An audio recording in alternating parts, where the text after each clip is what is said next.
शुरुआत करेंगे बड़ी खबर के साथ में, जो कि लखनऊ से है, जहां पर एसबी अध्यक्ष ओपी राजभर का बड़ा बयान सामने आया है। उन्होंने कहा कि हम और दारा सिंह मंत्री तो बनेंगे, इसके साथ ही मंत्री बनने से कोई रोक नहीं सकता, उन्होंने कहा। तो ये बड़ा बयान ओपी राजभर की तरफ से सुबह सपा अध्यक्ष ओपी राजभर ने बड़ा बयान दिया है। उन्होंने कहा कि हम और दारा सिंह मंत्री तो बनेंगे और हमें मंत्री बनने से कोई रोक नहीं सकता है।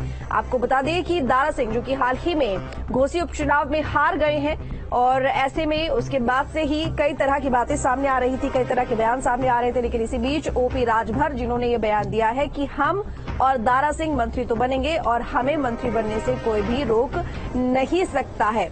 इस बयान को लेकर भी कई मायने निकाले जा रहे हैं। आपको बता दें कि सुबह सपा के अध्यक्ष हैं ओपी राजभर, और उनकी बयानबाजी जो कि अक्सर ही चर्चाओं में रहती है, और एक और उनका बड़ा बयान जिसमें उन्होंने कहा कि हम और दारा सिंह मंत्री बनेंगे, जरूर बनेंगे, और हमें मंत्री बनने से कोई नहीं रोक सकता।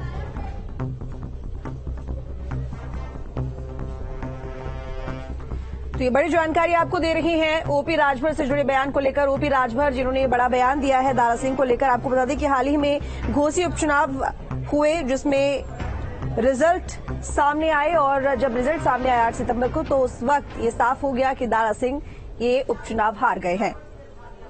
तो ऐसे में ओपी राजभर, जो कि बड़ी बड़ी बातें कर रहे थे इस उपचुनाव से पहले कि बीजेपी ही जीतेगी, दारा सिंह ही जीतेंगे, तमाम तरह की बयानबाजी उनकी तरफ से की गई, और अब उन्होंने ये बड़ा बयान दिया है। उन्होंने कहा है कि भले ही दारा सिंह हार गए हों, इससे कोई फर्क नहीं पड़ता, लेकिन हम और दारा सिंह मंत्री जरूर बनेंगे और हमें मंत्री बनने से कोई नहीं रोक सकता है। दारा सिंह, जो कि हाल ही में समाजवादी पार्टी से इस्तीफा देकर बीजेपी जिन्होंने ज्वाइन की, और वहीं ओपी राजभर की बात करें तो वो भी बीजेपी से अलायंस में हैं, जुड़े हुए हैं, और ऐसे में उनकी तरफ से ये बयान, जिसके कई मायने निकाले जा रहे हैं, वो यही कि आखिर हारने के बाद भी उन्हें मंत्री बनने से कोई नहीं रोक सकता। तो क्यों निखिल शर्मा हमारे साथ जुड़े ज्यादा जानकारी के साथ में। निखिल, आपसे जानना चाहूंगी, ओपी राजभर, जो कि अक्सर अपनी बयानबाजी को लेकर चर्चाओं में रहते हैं, उन्होंने एक और बड़ा बयान दे दिया है, और वो ये कि हम और यहाँ पर जो दारा सिंह है, उन्हें मंत्री बनने से कोई नहीं रोक सकता है और हम मंत्री जरूर बनेंगे। इस बयान की क्या मायने निकाले जाएं, वो भी तब जब घोसी उपचुनाव में दारा सिंह हार गए हैं। देखिए, दो बातें साफ है। एक तो ओम प्रकाश राजभर अपने बड़बोलेपन के लिए जाने जाते हैं। यही वजह है कि आप देखिए पिछले 2 दिनों तो सोशल मीडिया पर चर्चा का विषय बने हुए हैं, पोस्टर उनके चर्चा पर है, और दूसरी तरफ लगातार वो इस तरह के दावे करते हैं, उसको लेकर भी सवाल उनके ऊपर खड़े होते हैं। भारतीय जनता पार्टी में जब उनका गठबंधन हुआ, तो गठबंधन में बात तय थी कि घोसी सीट पर जो ओम प्रकाश राजभर है, उनको तेजी से चुनाव प्रचार प्रसार करना होगा, क्योंकि सबसे ज्यादा उन्हीं के समुदाय से जुड़े हुए लोग आते हैं। तो ऐसे में घोसी सीट पर चुनाव हारना भारतीय जनता पार्टी के लिए जो है बड़ा सेटबैक था, और कम से कम इसका इम्पैक्ट ओम प्रकाश राजभर पर जरूर दिखाई पड़ेगा। हालांकि ओम प्रकाश राजभर बयान बहादुर माने जाते हैं और बयान देने में कभी पीछे हटते नहीं।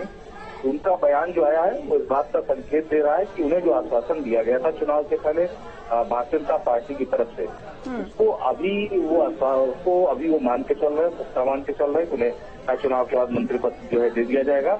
लेकिन संभावनाएं बहुत बदली हैं, और राजनीति में संभावनाओं का बहुत इम्पैक्ट होता है। तो अभी क्या संभावनाएं बनेंगी या क्या बन रही है, ये चर्चा का विषय है। अभी फिलहाल जो स्थिति है, एक बात तो बहुत साफ है कि ओम प्रकाश राजभर और दारा सिंह चौहान दोनों को भारतीय जनता पार्टी की घोषित सीट हारने से काफी देर पहुंचा। जी बिल्कुल निखिल, लेकिन देखिए यहाँ पर ओपी राजभर अपने लिए बयानबाजी करते हैं, वो तो समझ में आता है, क्योंकि ऐसे में, क्योंकि वो जैसे कि अभी आपने कहा कि बयानवीर उनको कहा जाता है, लेकिन सबसे बड़ी बात ये कि दारा सिंह वो चुनाव हार गए हैं, और वो अक्सर पार्टी बदलते रहते हैं, दल बदलते रहते हैं, एक बड़ा नुकसान हुआ है। अब इसको लेकर कहा जा रहा था कि कहीं ना कहीं इंडिया जो है उससे ये लड़ाई है, ये उपचुनाव है, तो ऐसे में इंडिया बनाम बीजेपी था, तो ऐसे में जो इंडिया दल है, यानी कि जो पूरा अलायंस हुआ है विपक्ष का, वो जीता है। दूसरी बात ये कि इसको ऐसे भी देखा जा रहा था कि जो बीजेपी काम कर रही है, योगी सरकार जो काम कर रही है, उसके हिसाब से भी, उसके आधार से भी इस चुनाव को देखा जा रहा था। लेकिन अब क्योंकि ये उपचुनाव हार गए हैं,